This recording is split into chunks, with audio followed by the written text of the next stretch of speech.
Hello दोस्तों, नमस्कार। स्वागत है एक बार फिर से आप सभी के अपने प्रिय चैनल पर। दोस्तों, आपको बता दें जो अभी की सबसे बड़ी खबर आ रही है, जहां विदेश मंत्री एस जयशंकर के बयान से दिल मिला उठा चाइना। जी हां दोस्तों, ग्लोबल टाइम्स ने कहा भारत ने चीन के हिस्से पर कर लिया है कब्जा। बताएंगे दोस्तों बौखलाहट में अब चीन ने भारत पर ही इल्जाम लगा दिया है दोस्तों चीन के हिस्से को घेरने का। जी हाँ दोस्तों, सबसे बड़ी खबर आपको भी बताएंगे और इसी बीच बताएंगे जहाँ पर जंग की आग में बुरी तरह झुलस गया यूक्रेन। जी हाँ, अब तक 9,000 से ज्यादा सैनिकों की मौत। जी हाँ, और उससे भी बड़ी खबर आपको बताएंगे जहाँ चीन बॉर्डर के पास वीरान पड़े गांव को दोबारा बसाएगी मोदी सरकार। जी हाँ दोस्तों, एक्शन प्लान और बजट हो गया है तैयार। बताएंगे दोस्तों क्या है प्लानिंग, और साथ ही साथ आपको बताएंगे दोस्तों जहाँ पर पाकिस्तान में गलती से दागी गई ब्रह्मोस मिसाइल के लिए वायुसेना ने अब जाकर के बड़ा एक्शन लिया है दोस्तों। बताएंगे क्या है वो एक्शन, और साथ ही साथ आपको बताएंगे जहां पर इस राज्य सरकार ने बहुत बड़ा फैसला लिया है दोस्तों, जिससे आप भी सुनकर हो जाएंगे खुशी। जी हां, फ्री राशन को लेकर बड़ी खबर है, तो हर तरह की जानकारी आपको भी बताने वाले, तो आराम से बने रहेगा वीडियो के अंत तक। और अभी खबरों में आगे बढ़ने से पहले हमेशा की तरह मानते हैं कि मोदी जी हां तो हर चीज संभव है दोस्तों, और भारत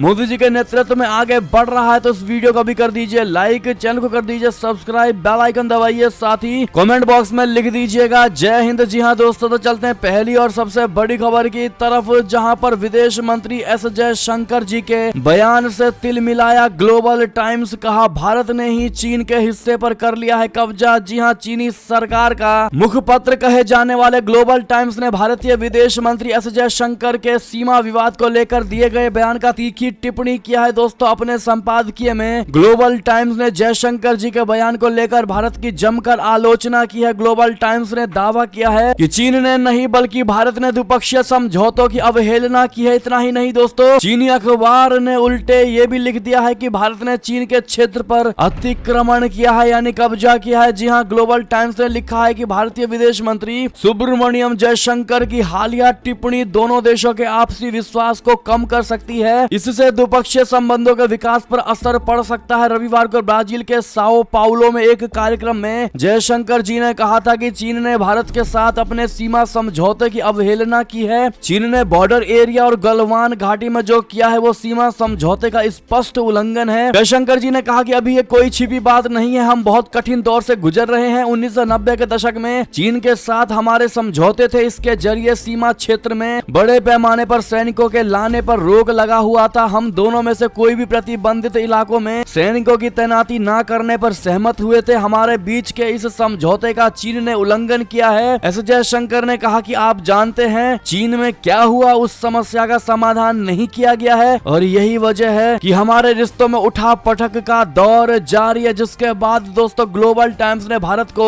उल्टा जिम्मेदार बताया है दोस्तों। उसने कहा है कि ये भारत है जिसने 1990 के दशक में दोनों देशों के बीच हस्ताक्षरित 2 समझौतों का घोर उल्लंघन किया। Chinese Academy of Social Sciences के तहत Institute of Chinese Borderland Studies के research fellow Zhang Yongpeng के हवाले से ग्लोबल टाइम्स ने बताया है कि चीन और भारत ने 1993 और 1996 में सीमा मुद्दे पर 2 समझौतों पर हस्ताक्षर किए। 1993 में हस्ताक्षरित सीमा समझौते में दोनों देशों के बीच वास्तविक नियंत्रण रेखा पर शांति और स्थिरता बनाने पर सहमति बनी थी। जी हाँ, इतना ही नहीं दोस्तों, उसने भारत पर अक्सर एलएसी पार करने का लगाया गंभीर आरोप। जी हाँ दोस्तों, ग्लोबल टाइम्स का कहना है कि भारत ने अक्सर एलएसी को पार किया है। जी हाँ, और पिछले 20 वर्षों में न केवल डोकलाम में बल्कि पैंगोंग झील क्षेत्र और गलवान घाटी में भी चीनी इलाके का अतिक्रमण किया है। यानी कि दोस्तों जयशंकर जी के बातों का जवाब देते हुए झूठा दोस्तों आरोप चीन भारत पर मरने की कोशिश कर रहा है और जयशंकर जी के बयानों को झूठा करार दे रहा है दोस्तों, और उल्टा भारत पर ही झूठ फैला रहा है। ऐसे में आपकी क्या राय होगी दोस्तों चीन को लेकर, चीन के इस बौखलाहट को लेकर और ग्लोबल टाइम्स को लेकर? जवाब जरूर दीजिएगा आप लोग दोस्तों, और आप सभी से रिक्वेस्ट है इस वीडियो को अधिक से अधिक शेयर कर दीजिएगा व्हाट्सएप, फेसबुक, ट्विटर पर। अगली खबर की बात करें दोस्तों, लेकिन वीडियो को लाइक करना मत भूलेगा जिन्होंने अभी तक लाइक नहीं किया है। बता दे बड़ी खबर, जंग की आग में बुरी तरह झुलस गया यूक्रेन। अब तक 9,000 से ज्यादा सैनिकों की हुई मौत। जी हां, रशिया ने 24 फरवरी को यूक्रेन पर हमला किया था। खबर के मुताबिक हमला करने के बाद से करीब 9,000 यूक्रेनी सैनिक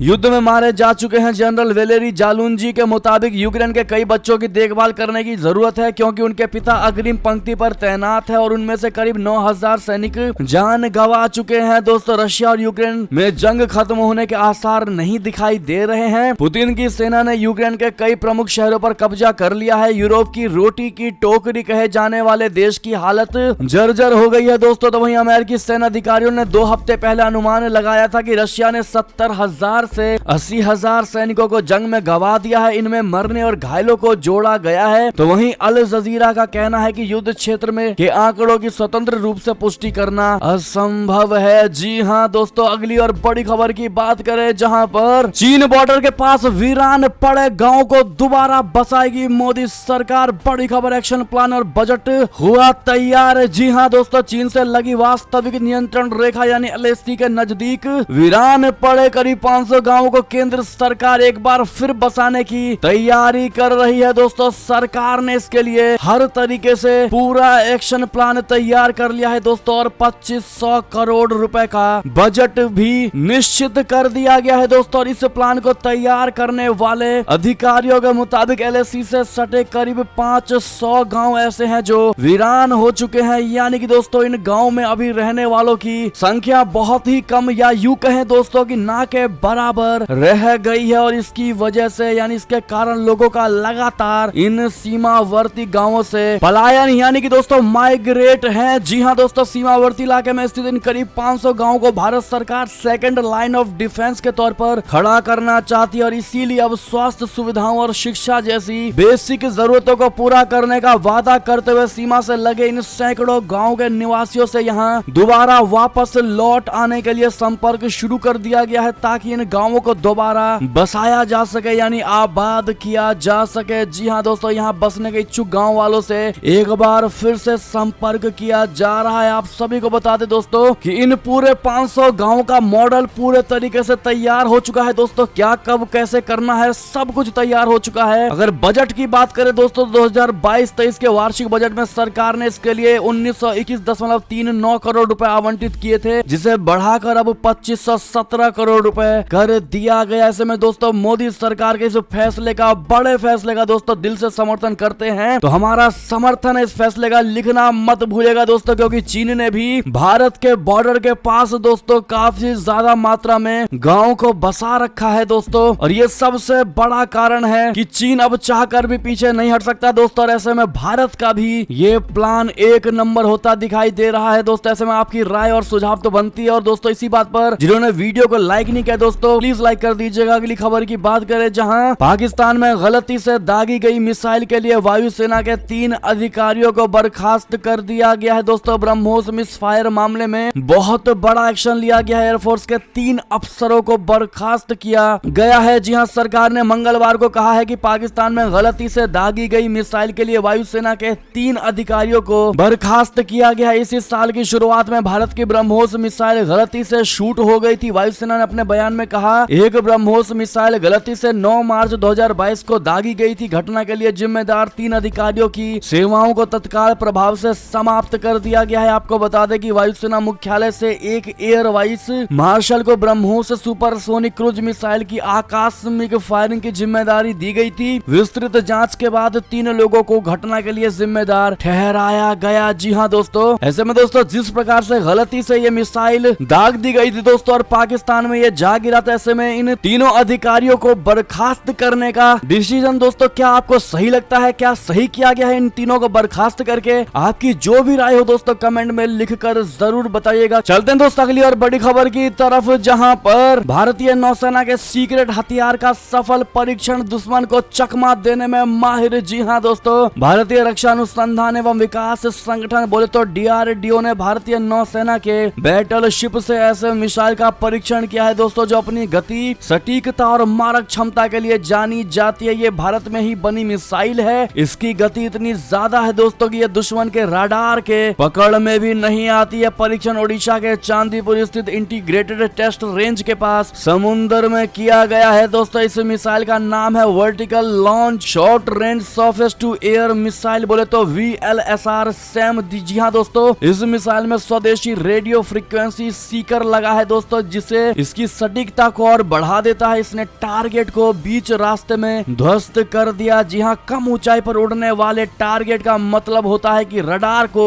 चकमा देकर आ रहा विमान, ड्रोन, मिसाइल या हेलीकॉप्टर, यानी भारत को अब दुश्मन इस तरीके से भी चकमा नहीं दे सकता दोस्तों। भारतीय मिसाइल दुश्मन की धज्जियां उड़ा कर रख देंगी। जी हाँ, डीआरडीओ ने इस बात का खुलासा तो नहीं किया है कि ये मिसाइल दोस्तों कौन से वॉरशिप से दागी गई है, लेकिन भारत का ये रहस्यमयी हथियार बेहद खतरनाक। ऐसे में दोस्तों इस खतरनाक मिसाइल के सफल परीक्षण के लिए दोस्तों डीआरडीओ को कांग्रेचुलेशन यानी बधाई जरूर दीजिएगा आप लोग दोस्तों। अगली और बड़ी खबर की बात करें, जहां पर पाकिस्तान से हिंदुओं के अत्याचार को लेकर बहुत बड़ी खबर दोस्तों। इस निंदा कानून की आड़ में हिंदुओं और अहमदिया समुदाय पर बड़ा अत्याचार आए चौंकाने वाले आंकड़े। जी हां, पाकिस्तान में अल्पसंख्यकों की लगातार हत्या की जा रही है दोस्तों। इस निंदा इस्लाम में धर्मांतरण और अन्य सांप्रदायिक मतभेदों के नाम पर अमानवीय घटनाएं थमने का नाम नहीं ले रही हैं, और यही कारण है कि हिंदू, सिख और अहमदिया समुदाय की गिनती तेजी से घट रही है दोस्तों, और कुछ तो समाप्त होने के कगार पर है। आंकड़े गवाह है कि सिर्फ पंजाब प्रांत में ही साल भर में इस निंदा के आरोप में 585 लोगों पर मामला दर्ज किया जा चुका है दोस्तों। हाल ही में एक अल्पसंख्यक हिंदू समुदाय के एक व्यक्ति पर रविवार को पाकिस्तान के हैदराबाद में इस निंदा के एक फर्जी मामले में मामला दर्ज किया गया था।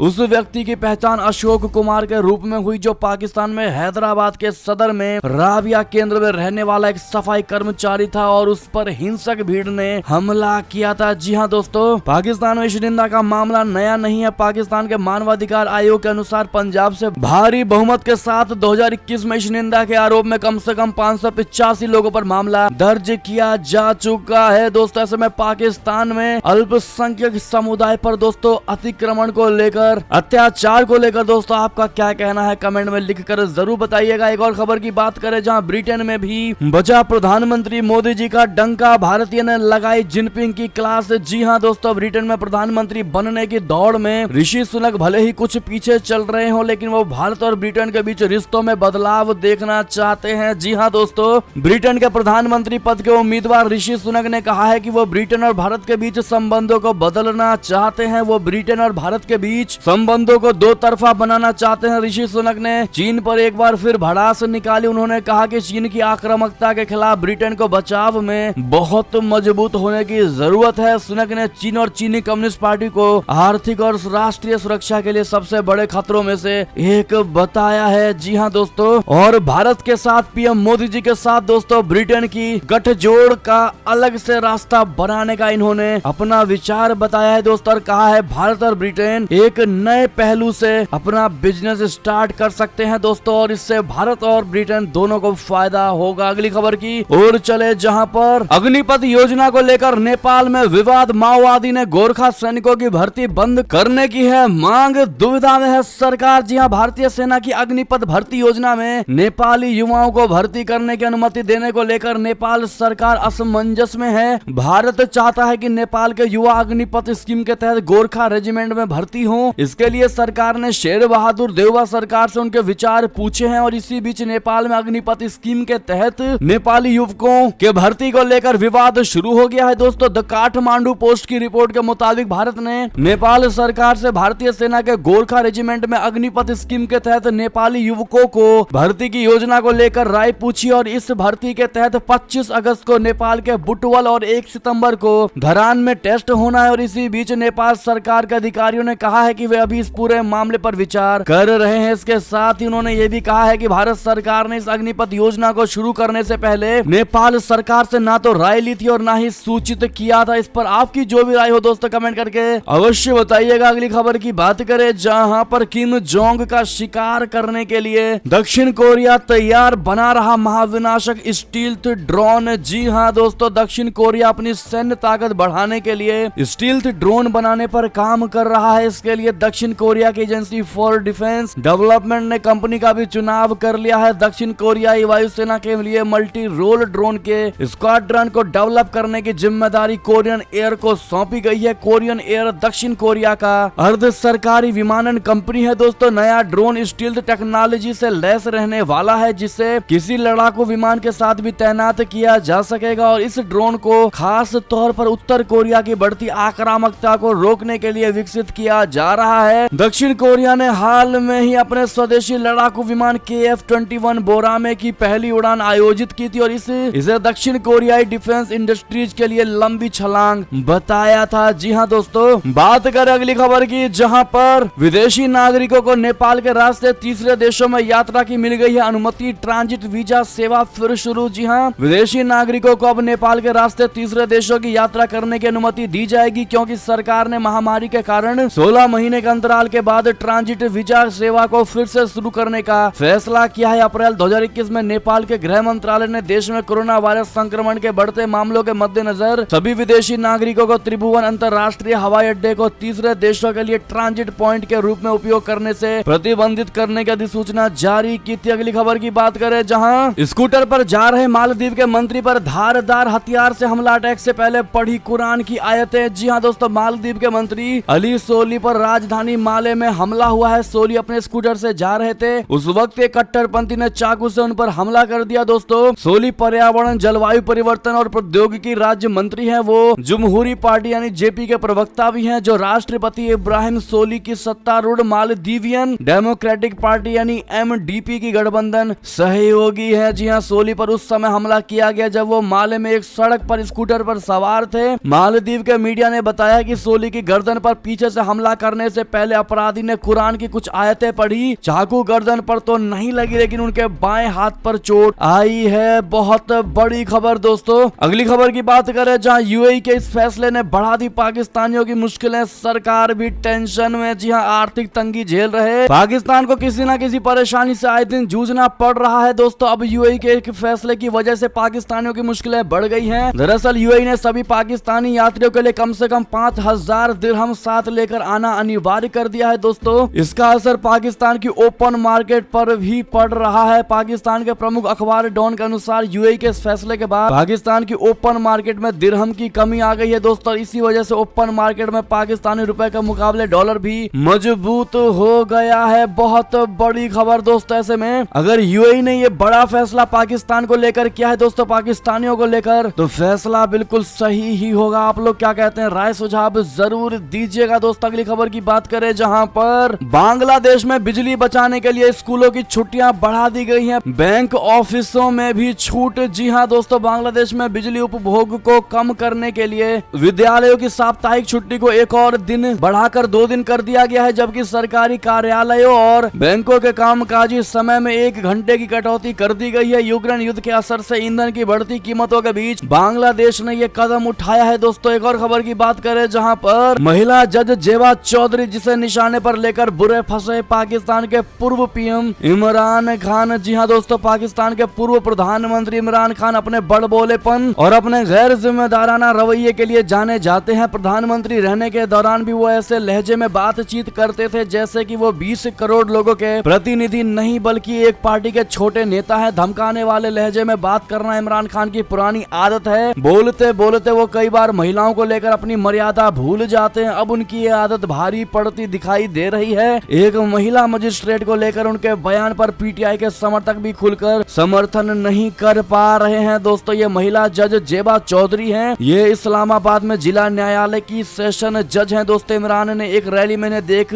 लेने की धमकी दी थी, जिसके बाद से दोस्तों बुरे तरीके से इमरान खान फंसते नजर आ रहे हैं। एक और खबर की बात करें, जहां टोमेटो फ्लू से हो जाए सावधान, केंद्र ने जारी कर दिया नया गाइडलाइन, इलाज, लक्षण सब कुछ बताया। जी हां दोस्तों, देश में इस समय टोमेटो फ्लू के मामले तेजी से बढ़ रहे हैं। बच्चों में इस बीमारी के ज्यादा केस देखने को मिले हैं। दोस्तों, मामले की गंभीरता को देखते हुए केंद्र सरकार ने एक एडवाइजरी जारी कर दी और इस एडवाइजरी में वो तमाम गाइडलाइन बताई गई है जिसका पालन करना बेहद जरूरी सा हो गया है। सरकार ने एक विस्तृत रिपोर्ट जारी करके टोमेटो फ्लू के लक्षण और इसके इलाज को लेकर भी बताया है। दोस्तों, ऐसे में सबसे बड़ा सवाल यह है कि आखिर टोमेटो फ्लू क्या है, इसके लक्षण क्या है? तो ये एक वायरल बीमारी है जिसमें शरीर पर टमाटर के आकार जैसे फफोले हो जाते हैं। इसके ज्यादातर लक्षण दूसरे वायरल इन्फेक्शन जैसे ही रहते हैं। इसमें बुखार, रैशेज, जोड़ों में दर्द, थकावट, जोड़ों में सूजन, गले में खराश शामिल है। दोस्तों, इस वायरल की शुरुआत हल्के बुखार से होती है। बाकी सारी जानकारी स्क्रीन पर आप देख ही पा रहे होंगे। दोस्तों, कैसे पता चलता है ये संक्रमित है और ये कैसे फैलता है दोस्तों, और देश में कितना फैल चुका है, सारी जानकारी हमने स्क्रीन पर दे दी है दोस्तों, जो सरकार ने गाइडलाइन जारी किया है। अगली खबर की बात करें, जहां पर उत्तर प्रदेश में 22 नवंबर से 3 चरण में होंगे नगर निकाय चुनाव। 1 दिसंबर को आएंगे नतीजे। जी हाँ, उत्तर प्रदेश में निकाय चुनाव की अधिसूचना जारी हो गई है। प्रदेश में 22 नवंबर से निकाय चुनाव 3 चरण में होंगे। मतदान सुबह 7:30 से शाम 5 बजे तक होगा। उत्तर प्रदेश के राज्य निर्वाचन आयुक्त एसके अग्रवाल ने निकाय चुनाव के मतदान की तिथि घोषित की है। उन्होंने बताया है कि इस बार भी मतदान ईवीएम से ही होगा। पहले चरण का मतदान 22 नवंबर को, दूसरे चरण का मतदान 26 नवंबर को और तीसरे चरण का मतदान 29 नवंबर को होगा। एक और बड़ी खबर की बात करें दोस्तों, जहां पर माफिया अतीक अहमद के बेटे उमर अहमद ने किया सरेंडर। 3 साल से चल रहा था फरार। जी हां दोस्तों, माफिया अतीक अहमद के बेटे उमर अहमद से जुड़ी एक और बड़ी खबर आ रही है। आखिरकार पुलिस को एक बहुत बड़ी कामयाबी मिली और 3 साल से फरार चल रहे उमर अहमद ने सरेंडर कर दिया है। दोस्तों बताया ये जा रहा है कि उमर अहमद ने सीबीआई कोर्ट लखनऊ के सामने आत्मसमर्पण कर दिया है। उसके ऊपर 2.5 लाख का इनाम भी घोषित किया गया था। दोस्तों जानकारी के लिए आपको बता दें कि उमर अहमद पर आरोप था कि उसने लखनऊ के प्रॉपर्टी डीलर मोहित जायसवाल का अपहरण करके उसके साथ मारपीट किया था। उमर अहमद को 14 दिन की न्यायिक कस्टडी में भेज दिया गया है। एक और बड़ी खबर की बात करें, जहां यूपी सरकार के फैसले से खुशी की लहर। अब सितंबर तक मिलेगा फ्री राशन। जी हां दोस्तों, उत्तर प्रदेश के राशन कार्ड धारकों के लिए बड़ी खुशखबरी की खबर है। उत्तर प्रदेश की योगी सरकार ने प्रधानमंत्री गरीब कल्याण अन्न योजना के तहत फ्री राशन देने की सुविधा को सितंबर तक बढ़ाने का फैसला किया है। यूपी सरकार के इस फैसले से करोड़ों गरीब लोगों को राहत मिली है। कोविड महामारी के दौरान गरीब कल्याण अन्न योजना की शुरुआत की गई थी, लेकिन केंद्र सरकार स्कीम को लगातार बढ़ाती रही। अब यूपी सरकार ने भी इसे सितंबर तक जारी कर दिया है। दोस्तों यूपी में इस योजना का सितंबर में 6ठा चरण होगा। इस चरण के दौरान राशन कार्ड धारकों के बीच 44.61 लाख मीट्रिक टन अनाज बांटे जाने का लक्ष्य रखा गया है। प्रधानमंत्री गरीब कल्याण अन्न योजना के तहत गरीब राशन कार्ड धारकों को मुफ्त में खाद्यान्न दिया जाता है। योगी सरकार के इस नए फैसले से उत्तर प्रदेश के 15 करोड़ लोगों को फ्री राशन की सुविधा मिलेगी। जी हां दोस्तों, बात करें अंतिम खबर की, जहां पर इंटरसिटी से सफर करने वालों के लिए रेल मंत्री का बहुत बड़ा ऐलान सुनकर खुशी से झूम उठेंगे आप। जी हां, रेल यात्रियों के लिए बड़ी खुशखबरी की खबर है। यात्रियों की सहूलियत के लिए भारतीय रेलवे ने हमेशा ही नई नई सुविधाएं पेश करता रहता है। भारत में लगभग लाखों लोग हर दिन रेल यात्रा करते हैं, इसलिए रेलवे को भारत की रीढ़ की हड्डी कहते हैं। पिछले कुछ दिनों से रेलवे लगातार बदलाव कर रहा है। दूसरी तरफ वंदे भारत जैसे ट्रेनों पर भी लगातार काम हो रहा है। इसी के साथ अब रेलवे ने फिर नए बदलावों की तरफ इशारा कर दिया है। दोस्तों एक बार फिर रेलवे ने यात्रियों की सुविधा को ध्यान में रखते हुए कुछ बड़े बदलाव की तैयारी में दिखाई दे रही है। दरअसल रेलवे अब शताब्दी, जनशताब्दी और इंटरसिटी ट्रेनों में बदलाव करने जा रही है। रेलवे इन तीनों ट्रेनों को वंदे भारत एक्सप्रेस से रिप्लेस करने की प्लानिंग कर रही है। यानी कि दोस्तों इन तीनों ट्रेनों को